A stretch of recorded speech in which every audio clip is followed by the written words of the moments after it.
Durandal, also known as Durandal or Durandal, is a legendary sword featured in the French epic poem The Song of Roland, dating back to the 11th century France. In this narrative, Roland stands as a paragon of Christian knighthood and leads the rear guard of the French army during the Battle of Roncesvalles against the Saracens. He is a favored knight of King Charlemagne. Yes, that Charlemagne, but he will probably be a separate video. The origins of the sword vary across legends. Some accounts suggest it was a gift from the king, while others narrate Roland's acquisition from the slaying of the Saracen prince Amon, alongside gaining the prince's horse, Valentif. Another medieval legend also traces the sword back to Hector of Troy of the Greek epic. Once again, maybe another video. Moving on for now. From Troy, passing through the hands of the Greek Amazonian queen Penthesilea and the magician Margris before reaching Roland. Meanwhile, the Song of Roland attributes its bestowal to an angel from God, who presented the sword adorned with relics of Christian saints, including Mary, the mother of Jesus. Whichever origin one chooses, the sword ultimately becomes synonymous with our hero. The sword has a reputation for indestructibility. It never dulls and can slice through men, horses, rocks, and boulders with equal ease. Its name signifies toughness or endurance in French. In English, it translates more closely to strong scythe. In Latin, to that which delivers a hard strike. And even in Arabic, it can mean a master of stone. These other translations may be more symbolic or based on later literary interpretations, though. In any case, Durandal remains a blade of unparalleled hardness and strength, particularly in the hands of the paladin Roland. Like any legendary hero, Roland is credited with numerous fantastic deeds. These include slaying the Saracen prince, battling the great giant Pharacatus, who is said to be only vulnerable at his navel, akin to Achilles, and allegedly carving Roland's breech himself through a cliff with his sword in Aragon, Spain.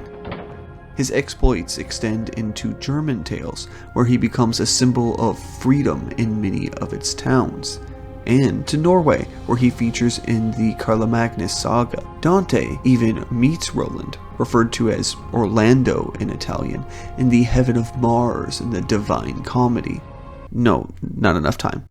And even today, Roland appears as a character in the game Fate Grand Order as a righteous paladin. Seriously, not enough time.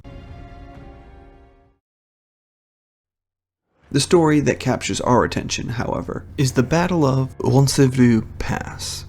In 1778, the French army was traversing Spain, using the land to carry out their campaign orders.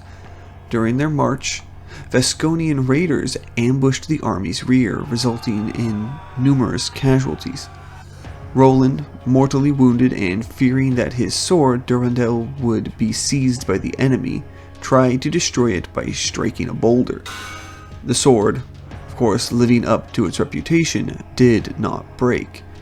He attempted then to cast it away, but it miraculously returned to him each time he threw it. Ultimately, he thrust it into the rocks below and covered it with his body as he died, safeguarding both the sword and the Oliphant, Charlemagne's horn. The sword remained embedded in the stone, destined to stay there eternally.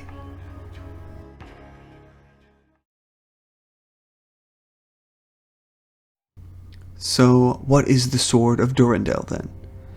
Well, it's often described as the Excalibur of France, a legendary weapon of great power and sharpness, able to cleave rocks and never dulling. Though, I wonder if this power of the sword is due to its material nature, or a spiritual one? One may ponder, as I do, whether the sword's might stems from its physical composition or a spiritual symbol. Roland's unwavering faith in his god and his dedication to defending Christianity against the Saracen invaders were central to his character in many, if not all, of his stories. Even when overwhelmed and facing certain death, Roland fought valiantly, ultimately sacrificing himself for his country and comrades. The name Durandal may not refer to the sword's physical attributes, but rather symbolize Roland's steadfast belief as a knight of Christendom. The sword's true power lies not in its metal, but in the conviction of its bearer. As many tales suggest, a weapon's strength is derived from its wielder. In the grasp of a heretic or a non-believer, Durandal's edge might not seem so unyielding, its sharpness more keenly questioned. More than a mere sword, Durandal represents Roland's legacy, a symbol of valor in the face of adversity. But wait. As I mentioned, the tale of Roland has various interpretations, from the origin of his sword to his valiant acts and deed, as well as his death, and the ultimate destiny of Durandal itself.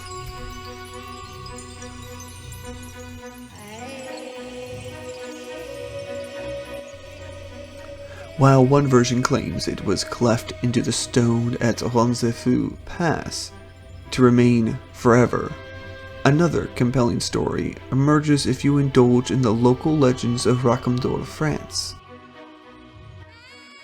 Here, it is believed that when Roland cast away the Durandal sword, a miracle occurred, but not in the way that the sword reappeared beside the paladin.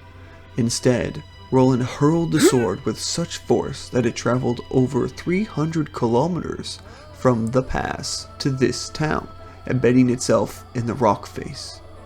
Alternatively, it is said that he did not perish at the pass, but journeyed the entire distance, despite his grave wounds and loss of blood, resolved to prevent the weapon from falling into Saracen hands, and upon reaching this remote destination, he is said to have thrust the blade into the rock himself. Here it has remained, becoming a timeless legend for the locals over the past 1,300 years. Tour guides often highlight the weapon embedded in the town's cliffs during their tours, recounting the story of its mysterious arrival and origins. It was a literal sword in the stone, a piece of French lore. That is, until July 2nd, 2024, when the sword disappeared. Reported as stolen, the perpetrator remains unknown, and the location of the sword is a mystery. The details of what transpired and the reasons behind it are yet to be revealed, and we may have to wait many more decades to learn the truth. Though, one might like to imagine, just as the sword once returned to Roland in his moment of need, the Durandal, sensing the call of a new hero, freed itself from its rocky confines to once again be grasped by the hands of a worthy paladin. What are your thoughts? What do you believe became of the sword? Could the Roquembour's sword have been the famous Durandal, or was it some other sword entirely different? Share your opinions in the comments below. If you enjoyed the video, please leave a like, and remember to subscribe if you're not already. And as always, thank you, listeners.